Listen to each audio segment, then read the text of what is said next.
ठीक है। तो हम लोग के सामने क्या है, ऑर्गेनाइजेशनल स्ट्रक्चर क्या है हम लोग के सामने। तो आज हम लोग स्टार्ट करेंगे ऑर्गेनाइजेशनल स्ट्रक्चर।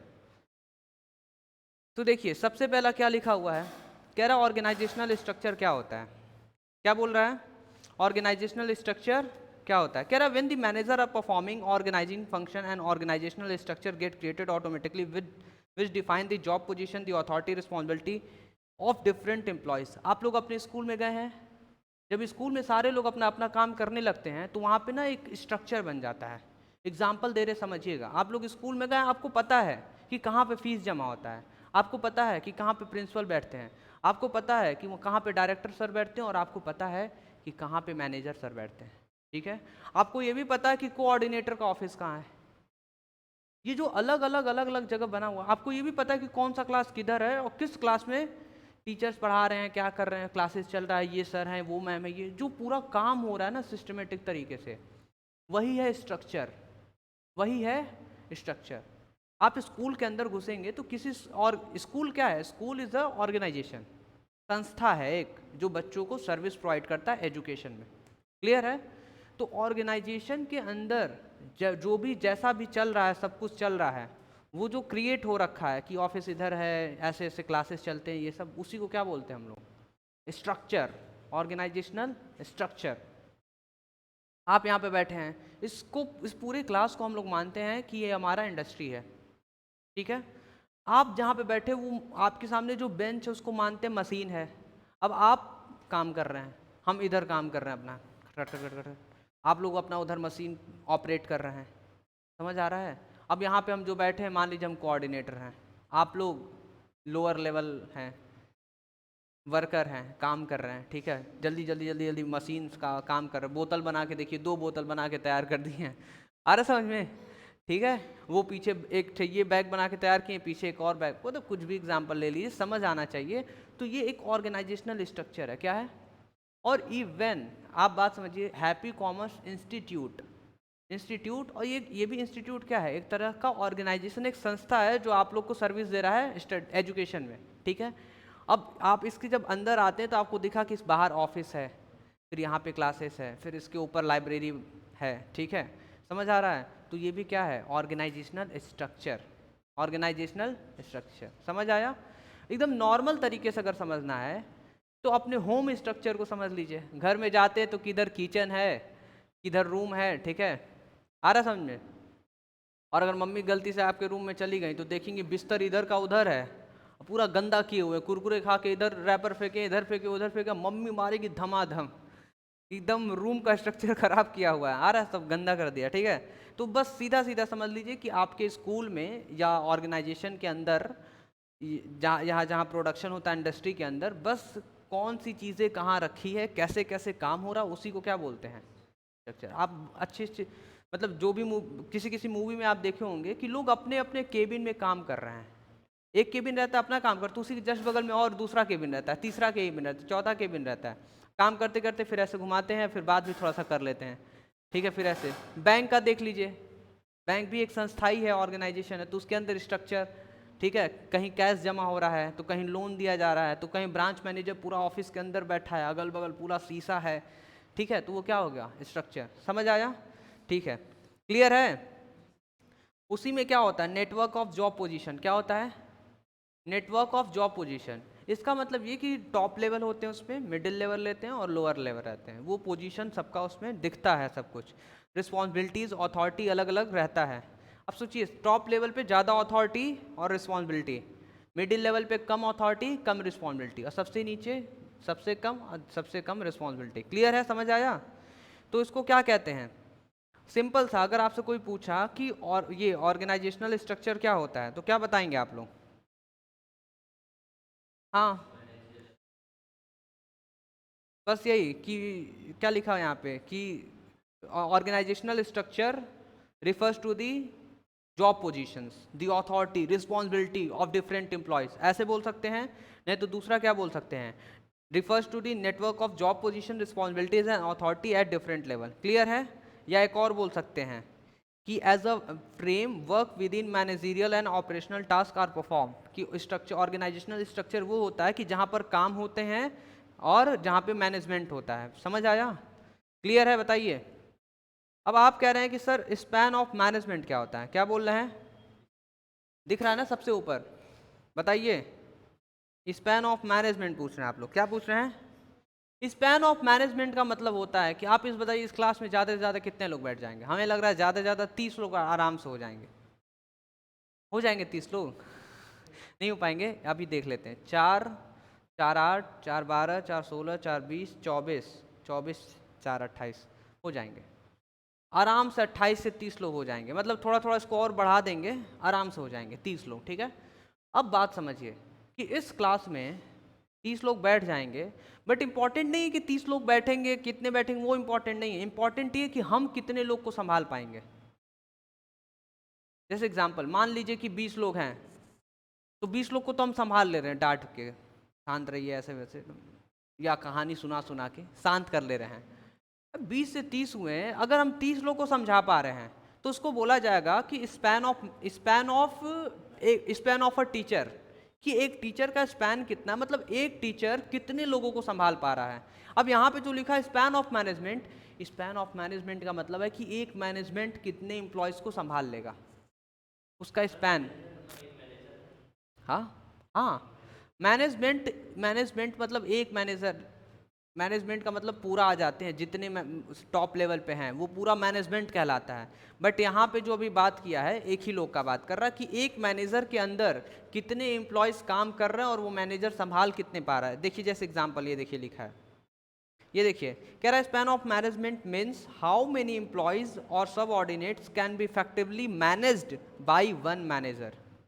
मैनेजमेंट का मतलब एक मैनेजर नहीं होता है, मैनेजमेंट का मतलब टॉप लेवल पे। हाँ इससे ठीक है, मतलब इसमें क्या है कि एक मैनेजर कितने लोगों को संभाल पाएगा उसको क्या बोलते हैं? Span of management. बस क्लियर है? बताइए। ये जो है ना आप लोग इसको घर पे पढ़ लीजिएगा, इंपॉर्टेंस ऑफ ऑर्गेनाइजेशनल स्ट्रक्चर जरूर से पढ़ लीजिएगा। ठीक है? ये देख लीजिएगा पहला दूसरा तीसरा, मतलब इसको भी ख़त्म कराएंगे पर थोड़ा सा सिलेबस अच्छे से, अरे ये चैप्टर कंप्लीट हो जाए फिर एक ही बार पूरा केस स्टडी हम लोग पढ़ा जाएगा। आप लोग कल पढ़े थे फंक्शनल और क्या पढ़े थे? डिविजनल। ठीक है, क्या पढ़े थे? फंक्शनल और डिविजनल। तो ऑर्गेनाइजेशनल स्ट्रक्चर दो प्रकार का होता है। कितने टाइप्स का है?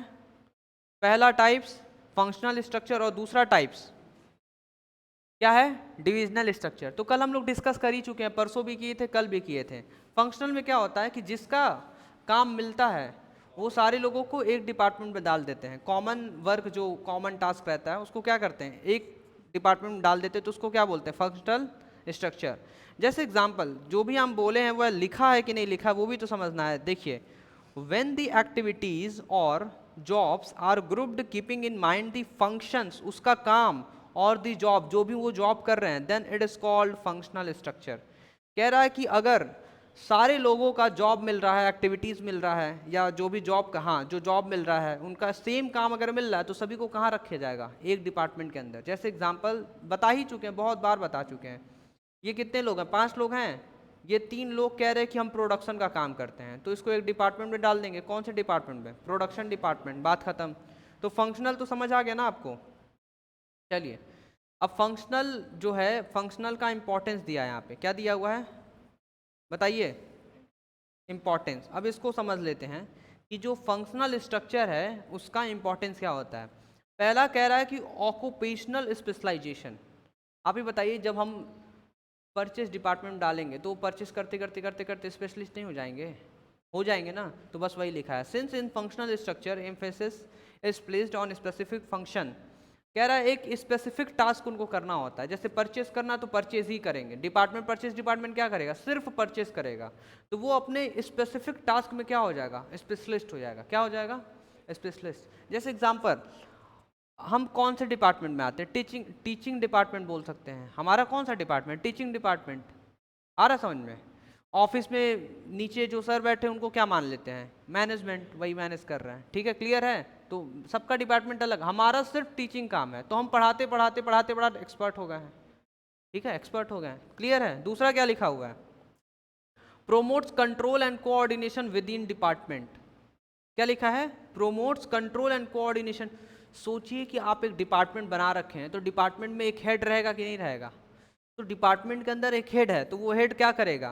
कोऑर्डिनेशन बनाए रहेगा, और जितने भी हैं, जितने भी लोग काम कर रहे हैं, तो उन लोगों को परचेस करना है, तो एक दूसरे को बहुत अच्छे ही से समझेंगे कि भाई परचेस करना है, ठीक है। तो परचेस कैसे करना है, वो कोऑर्डिनेशन मिलकर काम करेंगे, परचेस करेंगे। जो सेल्स वाला डिपार्टमेंट सेल्स करेगा, ठीक है, तो उसमें क्या होगा, कंट्रोल और कोऑर्डिनेशन दोनों अच्छा रहेगा, सही रहेगा, अगर आप एक डिपार्टमेंट के अंदर डाल देते हैं तो, ठीक है।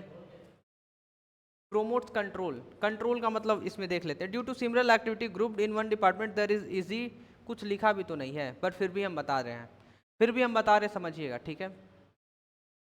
1 मिनट के लिए आप ये मान लीजिए कि एक पर्सन है वो परचेस करता है, दूसरा पर्सन है वो परचेस कर रहा है, दोनों का काम क्या है, परचेस करना, ठीक है। बट जब वो लोग अलग अलग थे तो उनका तरीका अलग था। अब अलग अलग जब तरीका था, जब एक साथ मिले तो 1 मिनट के लिए ऐसा होगा कि उन लोगों का विचार ही नहीं मिलेगा, नहीं यार तुम ऐसे परचेस करते हो, हम तो ऐसे परचेस करते हैं, 1 मिनट के लिए मान लेते हैं। और फिर जब वो या एक दोनों दोनों लोग अगर साथ रहेंगे, एक ही डिपार्टमेंट में रहेंगे, तो सारी चीज़ों को जहाँ जैसे कंट्रोल करना कर लेंगे, बस वही कहना चाह रहा है और कुछ नहीं कहना चाह रहा है। फिर से अगेन समझ आया कि नहीं आया? नहीं आया समझ में? फिर से बता रहे, समझिएगा। हम हैं और आप हैं, हम हैं और आप हैं, हम क्या करते हैं, हम परचेस करते हैं। हम जब परचेस करते हैं तो नेगोशिएशन करते हैं, खूब कम कराते हैं, और आप जब परचेस करते हैं तो नेगोशिएशन नहीं कराते। आपका अलग ही परसेप्शन है, आप अलग ही स्टेटमेंट के साथ रह रहे हैं, हम अलग स्टेटमेंट के साथ कि भाई ये ऑर्गेनाइजेशन है और हमको नेगोशिएशन कराना है, हम इस पे रहते हैं, और आप अलग चीज़ पे कि नहीं ये नेगोशिएशन हम लोग नहीं करते हैं ऐसे वैसे। अब हम और आप मिल गए, आप भी परचेस करते हैं, हम भी परचेस करते हैं, तो स्टार्टिंग में हमारे विचार नहीं मिल सकते हैं, पर जब हम एक ग्रुप में आ जाएंगे तो हर एक चीज़ को कंट्रोल कर लेंगे, क्योंकि ग्रुप में आने के बाद मिल जाएंगे ना हम। ओवरऑल पता है किसके बारे में बात कर रहा है? एक डिपार्टमेंट की बात कर रहा है, कह रहा है एक डिपार्टमेंट जो होता है हर एक चीज़ को कंट्रोल कर लेता है, जहाँ भी ज़रूरत होगा कंट्रोल कर लेंगे हम, जो भी जिस चीज़ें ज़रूरत होगी, परचेस से रिलेटेड अगर हो तो हम कंट्रोल कर ही लेंगे, कर लेंगे कि नहीं कर लेंगे? जैसे एग्जाम्पल मान लीजिए कि प्राइस बढ़ता जा रहा है, फिर भी परचेस करना है, तो अब उसमें आप जैसे भी जहाँ भी कंट्रोल करना है अब आप करो, तो परचेस डिपार्टमेंट क्या करेगा, कंट्रोल कर लेगा, सेल्स वाला अपने तरीके से कंट्रोल करेगा। बस यही कह रहा है कि हम लोग जब एक साथ रहते हैं एक डिपार्टमेंट में तो कंट्रोल बहुत आराम से हो जाता है अपने लाइन में, ठीक है। चलिए नेक्स्ट क्या लिखा हुआ आपका, increase managerial and operational efficiency. क्या बोल रहा है, increase managerial and operational efficiency. Operational का मतलब क्या होता है कि जो परचेस डिपार्टमेंट में वो परचेस का काम करेगा, वो उसका ऑपरेशन कैसा होगा, मतलब उसका काम कैसा होगा परचेस का। सेल्स वाला क्या करेगा, सेल्स करेगा। तो आप बताइए जो अपने डिपार्टमेंट में है वो अच्छा काम करेगा, तो बस उसी को बोल रहा है ऑपरेशनल इफिशियंसी, उसका काम करने का तरीका, उसका इफिशियंसी बहुत अच्छा रहेगा। क्या रहेगा, बहुत अच्छा रहेगा। और मैनेजीरियल का मतलब क्या हो रहा है, मैनेजीरियल का मतलब मैनेज करना। अब आपको अगर हम काम दे दें, परचेस डिपार्टमेंट में है कि आपको परचेस करना, अब आप मैनेज करो, अरे सर मिल नहीं रहा, अरे आप मैनेज करो, अरे सर महंगा मिल रहा, आप मैनेज करो, कर लेंगे आप। परचेस डिपार्टमेंट में है, परचेस से रिलेटेड आपको क्या मैनेज करने के लिए बोला गया है। तो बात समझिए, जब आप एक डिपार्टमेंट के अंदर रहते हैं ना तो हर एक चीज़ पॉसिबल है, क्योंकि आप लोग बहुत सारे लोग रहते हैं और मिल के मैनेज करते हैं, मिल के कंट्रोल करते हैं, जो आप चाहें वो कर लेंगे, कोऑर्डिनेशन रहता है, अंडरस्टैंडिंग रहता है, ठीक है। ये सही चीज़ बता रहे हैं अभी, पर आगे जाके अगर कहीं लिमिटेशन आ गया तो उसमें ऐसा बोल देगा कि विचार नहीं मिला तो लड़ झगड़ जाएंगे सब, तो लिमिटेशन के समय लिमिटेशन पढ़ा जाएगा। अभी क्या फील हो कर रही है करना आपको कि मिलजुल के काम हो रहा है, कोऑर्डिनेशन में काम हो रहा है, एक दूसरे को मोटिवेट किया जा रहा है, एक दूसरे का हेल्प किया जा रहा है, सब लोग साथ हैं, आगे बढ़ाया जा रहा है, बस यही सब, ठीक है, क्लियर है। कह रहा है it lead to minimum duplication of effort. आप लोग डिपार्टमेंट के अंदर है, किसको क्या काम करना है ये तो पता है, एक काम को दोबारा कोई 2 बार 3 बार तो करेगा नहीं, ठीक है। डिपार्टमेंट के अंदर है, पूरा अच्छे से प्लान करके कर रहे हैं कि हम ये काम कर ले रहे हैं, परचेज वाला तुम वो परचेज कर लो, तुम वो परचेज कर लो, तुम वो परचेज कर लो, तो एक ही काम दोबारा थोड़ी ना होगा, नहीं होगा, क्योंकि डिपार्टमेंट है तो वो पूरा देख रहा है ना, हेड जो भी उसका हेड है। और आगे क्या लिखा है, easy and effective training, as training focuses only in limited skills और वन फंक्शंस ओनली। ये क्या कह रहा है, इजी एंड इफेक्टिव ट्रेनिंग, मतलब अगर डिपार्टमेंट में आपको डाला गया है तो आपके डिपार्टमेंट में डालना इजी है, और इफेक्टिव ट्रेनिंग, और आपको जो भी ट्रेनिंग दिया जाता है वो आपके लिए बहुत फ़ायदेमंद रहता है, जो भी करना है आपको मतलब डिपार्टमेंट के अंदर जो भी काम आपको दिया जाएगा वो आपके लिए क्या रहेगा, बहुत आसान, और जो भी ट्रेनिंग दिया जाएगा वो ट्रेनिंग से भी आप मतलब आपके लिए वो भी सही रहेगा। ट्रेनिंग से आपके लिए काम भी आसान रहेगा और जो उसमें आप जाते हैं तो जो मिलता है काम वो भी आसान रहता है। ठीक है, तो इसमें क्या किस चीज़ को प्रमोट कर रहा है, ईजी और effective training. As training focus only in limited skills और वन फंक्शंस ओनली। ट्रेनिंग क्यों दिया जाता है? ट्रेनिंग ट्रेनिंग की मतलब आप एक लाइन में क्या हो रहा हो, फोकस रहो, फोकस रहो, तो इसलिए ट्रेनिंग दे दिया जाता है कि आप फोकस रहो और आपका स्किल्स इसी में अपना काम करे तो बढ़िया है, क्योंकि आप इसी डिपार्टमेंट में हो। क्लियर है? और नेक्स्ट क्या लिखा हुआ है, due attention to different functions, each function get due attention under functional structure. Functional structure था ना हम लोग का, ठीक है, ठीक है, फंक्शनल स्ट्रक्चर, फाइन। तो कह रहा है each functions gets due attention under functional structure. आप मान लीजिए कि सेल्स डिपार्टमेंट के अंदर हैं, किस डिपार्टमेंट के अंदर, तो आप सेल्स डिपार्टमेंट के अंदर हैं, तो सारे फंक्शंस पे आप क्या करेंगे, ध्यान देंगे। सेल्स से रिलेटेड जो भी फंक्शन होगा आप उस फंक्शन पे क्या करेंगे, ध्यान देंगे कि अरे ये सेल्स वाला है, चलो इस पर पूरा ध्यान देना है। तो आप कह रहा है कि फंक्शनल वाले में फंक्शनल स्ट्रक्चर मतलब कि सेल्स डिपार्टमेंट, परचेज डिपार्टमेंट, ठीक है, प्रोडक्शन डिपार्टमेंट, फाइनेंशियल डिपार्टमेंट, अपने अपने डिपार्टमेंट में के जो लोग हैं वो अपने काम पे क्या करते हैं, अटेंशन, ध्यान देते हैं, अटेंशन रहते हैं। क्लियर है? चलिए डिसएडवांटेज कल पढ़ा जाएगा, ठीक है। हाँ वेलकम। आज के लिए ऑर्गेनाइजेशनल स्ट्रक्चर और उसका एडवांटेज काफ़ी है।